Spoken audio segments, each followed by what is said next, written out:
reading from the Oxford translation here. Here's a nice little conversation between Confucius and one of his followers. Zigong asked about government. The master said, if there is enough food and if there are enough weapons, the people will put their trust in it. Zigong said, suppose you definitely had no alternative but to give up one of these three. Which would you relinquish first? There's three things a government needs: food, military, and trust. Which of the three should you give up if you have to give up one of them? And the master said, I would give up weapons. Zigong said, suppose you definitely had no alternative but to give up one of the remaining two. Which would you relinquish first, food or trust? Which does the government need the most? Which does the society need even more in order to have a functioning government?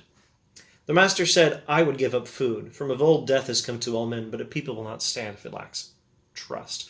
Here's the old public domain translation from James Legge. Zigong asked about government. The master said, the requisites of government are that there be sufficiency of food, sufficiency of military equipment, and the confidence of the people in their ruler. Zigong said, if it cannot be helped, and one of these must be dispensed with, which of the three should be foregone first? The military equipment, said the master.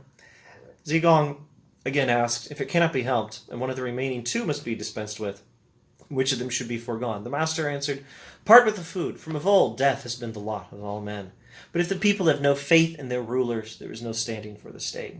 My working theory is that this is why we have Trump, and this is why we have Brexit, that people lost their trust in their government.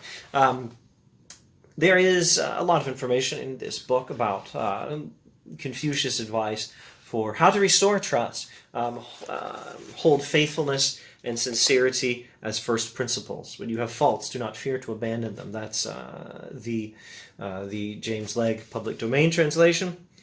Let's see, the Oxford translation goes like this.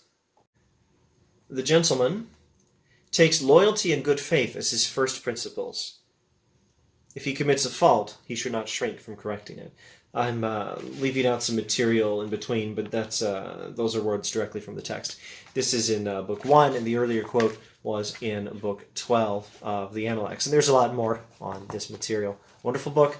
If any of you need this advice and not already picked it up somewhere, I do strongly recommend reading the Analects.